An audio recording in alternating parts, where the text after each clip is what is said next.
6 है past continuous. अब देखते हैं पास्ट कंटिन्यूअस। वाक्य की बनावट subject plus was were plus verb plus ING.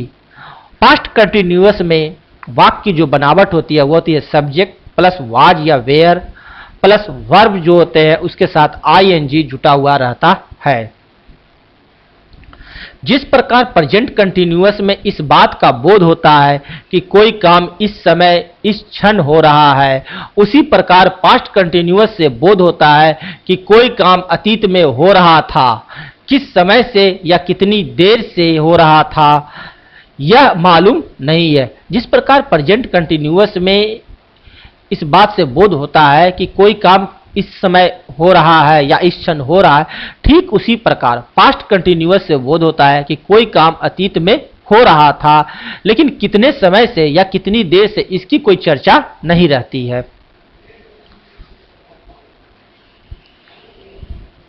The cow was grazing in the field. गाय मैदान में चर रही थी। The cow was grazing in the field. गाय मैदान में चर रही थी। I was playing chess with Ram. मैं राम के साथ शतरंज खेल रहा था। I was playing chess with Ram. मैं राम के साथ शतरंज खेल रहा था। While you were walking the postman came. जब तुम टहल रहे थे पोस्टमैन आया। While you were walking the postman came. जब तुम टहल रहे थे पोस्टमैन आया। आप देख रहे हैं इन सभी सेंटेंसेज में भूतकाल में कंटिन्यूअस होने वाले कार्यों की चर्चा है, लेकिन कब से हो रही थी इसकी कोई चर्चा नहीं है। जैसे the cow was grazing in the field. गाय मैदान में चर रही थी, लेकिन कब से चर रही थी इसकी कोई चर्चा नहीं है। I was playing chess with Ram. मैं राम के साथ शतरंज खेल रहा था, लेकिन कब से खेल रहा था इसकी चर्चा नहीं है। While you were walking the postman came. जब तुम टहल रहे थे पोस्टमैन आया, लेकिन कब से टहल रहे थे इसकी चर्चा नहीं है। यह है पास्ट कंटिन्यूअस।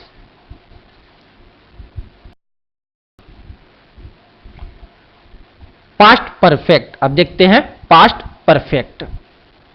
वाक्य की बनावट है subject plus had plus V3। Past perfect के वाक्य होते हैं subject plus had plus V3। Verb third form में होते हैं। इस बात को हमेशा ध्यान में रखना है कि पास्ट परफेक्ट टेंस का प्रयोग कभी भी अकेले में नहीं होता है। पास्ट परफेक्ट टेंस का प्रयोग कभी भी अकेले में नहीं होता है। इस बात को हमेशा ध्यान में रखना है। जब किसी सेंटेंस में भूतकाल की दो क्रियाएं हो तभी पास्ट परफेक्ट टेंस का प्रयोग हो सकता है। पास्ट परफेक्ट टेंस का प्रयोग तभी किया जाता है जब किसी भी सेंटेंस में भूतकाल की दो क्रियाएं होती हो। अगर किसी सेंटेंस में भूतकाल में होने वाली दो क्रियाओं का जिक्र हो तो वैसे सेंटेंस में पास्ट परफेक्ट टेंस का प्रयोग किया जाता है।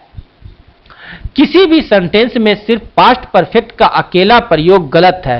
प्रकट या अप्रकट रूप में उस सेंटेंस में एक और सिंपल पास्ट का रहना अनिवार्य है। किसी भी सेंटेंस में सिर्फ पास्ट परफेक्ट का अकेला प्रयोग गलत है।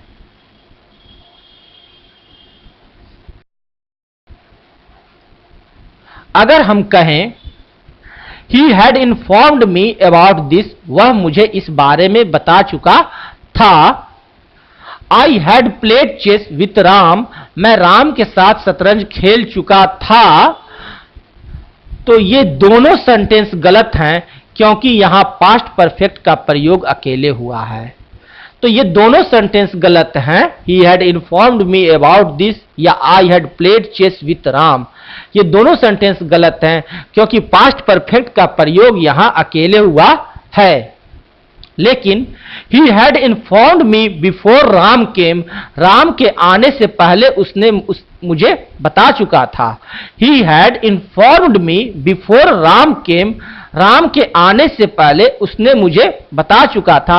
आप इस सेंटेंस में देखिए दो सेंटेंस है जो कि भूतकाल में हो चुकी है। पहला he had informed me, उसने मुझे बता चुका था, और बिफोर राम के आने के पहले दूसरा सेंटेंस है राम केम, राम के आने से पहले उसने मुझे बता चुका था। आप यहां दो सेंटेंस देख रहे हैं, एक सेंटेंस जो है वह सिंपल पास्ट में और दूसरा सेंटेंस जो है वह पास्ट परफेक्ट में है। Ram told me that he had played chess. Ram ने मुझसे कहा कि वह शतरंज खेल चुका था। Ram told me that he had played chess. Ram ने मुझसे कहा कि वह शतरंज खेल चुका था। आप इस सेंटेंस में देखिए दो बातें हैं, एक तो राम टोल्ड मी और दूसरी बात है ही हैड प्लेड चेस। एक है चेस खेल चुका था और दूसरी है राम ने मुझसे कहा। दोनों सेंटेंस भूतकाल में होने वाली सेंटेंस है। एक में है सिंपल पास्ट में तो दूसरा है पास्ट परफेक्ट में। ये दोनों सेंटेंस सही हैं क्योंकि पास्ट परफेक्ट के साथ एक सिंपल पास्ट भी है। ये दोनों सेंटेंस सही हैं क्योंकि पास्ट परफेक्ट के साथ एक सिंपल पास्ट भी है। जब भूतकाल में दो काम समाप्त हो गए हो तथा इस बात का बोध हो कि एक कार्य के समाप्ति के बाद दूसरे काम हुए हो। भूतकाल में दो काम होते हैं, पहला एक काम पहले और दूसरा काम उसके बाद। तो ऐसी स्थिति में जो काम पहले समाप्त होता है उसके लिए पास्ट परफेक्ट और जो काम बाद में समाप्त हुआ उसके लिए सिंपल पास्ट का प्रयोग होता है। कोई ऐसा सेंटेंस जिसमें दो कार्य हुए भूतकाल में, एक काम थोड़ा पहले हुआ और दूसरा काम उसके बाद हुआ, तो पहले वाला जो काम है उसके लिए पीपी यानी ट्रिपल पी यानी पास्ट परफेक्ट का प्रयोग किया जाता है। पहले पी फिर पी ट्रिपल पी यानी पहले समाप्त हुए काम के लिए पास्ट परफेक्ट और बाद में जो काम हुआ उसके लिए सिंपल पास्ट का प्रयोग होता है। When I had shut the door, I opened the safe. After I had shut the door, I opened the safe. I had shut the door before I opened the safe. अब देखिए तीनों sentence का अर्थ एक ही है। First sentence देखिए, When I had shut the door, I opened the safe. जब मैंने दरवाजा बंद किया उसके बाद मैंने सेफ को खोला, मैंने सेफ को खोला। तो पहले क्या किया, दरवाजा बंद किया, उसके बाद सेफ खोला। तो पहले कौन सा कार्य किया, दरवाजा बंद करने का। तो इस कार्य को पास्ट परफेक्ट में बनाया गया, आई हैड शट द डोर।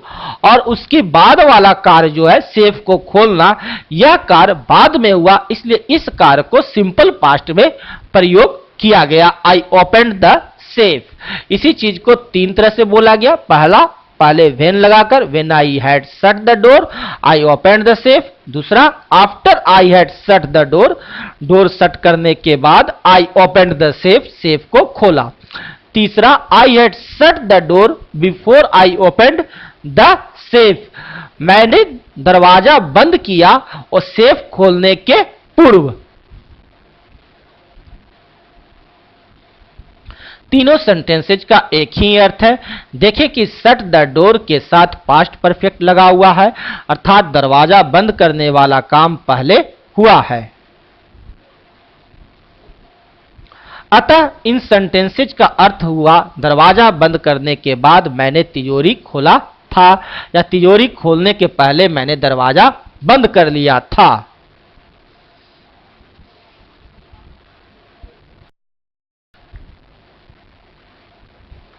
याद रखें कि इस तरह के सेंटेंसेज में हम व्हेन, आफ्टर या बिफोर तीनों में से किसी एक का प्रयोग करना होता है। ऐसे सेंटेंसेज में हमें व्हेन, आफ्टर या बिफोर इन तीनों में से किसी एक का प्रयोग करना होता है। आफ्टर का प्रयोग हमेशा पास्ट परफेक्ट वाला टुकड़ा के साथ, या बिफोर का प्रयोग सिंपल पास्ट वाला टुकड़ा के साथ, या व्हेन का प्रयोग दोनों में से किसी भी टुकड़ा के साथ कर सकते हैं। ध्यान दीजिएगा कि आफ्टर का प्रयोग हमेशा पास्ट परफेक्ट के साथ, बिफोर का प्रयोग हमेशा सिंपल पास्ट का साथ, और व्हेन का प्रयोग किसी भी टुकड़े के साथ कर सकते हैं। The bell had rung when we entered the class. After the bell had rung, we entered the class. The bell had rung before we entered the class. आप देख सकते हैं when, after और before का प्रयोग। आफ्टर का प्रयोग हमेशा पास्ट परफेक्ट वाले टुकड़े के साथ, ऐसा इसलिए कि हम डिनोट करते हैं कि अब पास्ट परफेक्ट के बाद दूसरा कार्य होगा जो सिंपल पास्ट होगा। इसीलिए पास्ट परफेक्ट वाले टुकड़े के साथ हमेशा आफ्टर जुटा रहता है। बिफोर का प्रयोग सिंपल पास्ट वाले के साथ, ऐसा इसलिए कि बिफोर जब सिंपल पास्ट के साथ लगा, इसका मतलब है कि इसके पहले कोई एक कार्य घटित हो चुका है। और व्हेन का प्रयोग किसी के भी साथ जोड़ करके कर सकते हैं, पास्ट परफेक्ट के साथ भी और सिंपल पास्ट के साथ भी।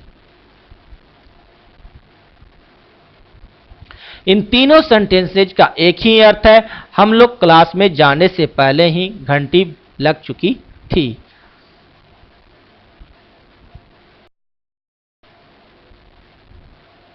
व्हेन, आफ्टर या बिफोर तीनों में किसी एक का ही एक सेंटेंस में यूज कर सकते हैं। एक साथ दो का प्रयोग करने से गलती हो जाएगी। और कभी भी किसी भी सेंटेंस में व्हेन, आफ्टर या बिफोर तीनों में से किसी एक का ही प्रयोग कीजिएगा। पास्ट परफेक्ट के सेंटेंसेज में तीनों में से दो का भी प्रयोग एक साथ कभी ना करेंगे। एक सेंटेंस में दो का प्रयोग कभी एक साथ ना करेंगे। ऐसा अगर करेंगे तो वह सेंटेंस गलत हो जाएगा। After the bell had rung before we entered the class गलत है। After the bell had rung before we entered the class, यह सेंटेंस पूर्ण रूप से गलत है, क्योंकि यहां आफ्टर और बिफोर दोनों का प्रयोग किया गया है। दोनों में से कोई एक का ही प्रयोग होगा। इस तरह के सेंटेंसेज के दोनों टुकड़ों को हम आगे पीछे करके भी लिख सकते हैं। पूर्व के तीनों सेंटेंसेज को इस प्रकार भी लिखा जा सकता है। देखें, When we entered the class, the bell had rung. We entered the class after the bell had rung. Before we entered the class, the bell had rung.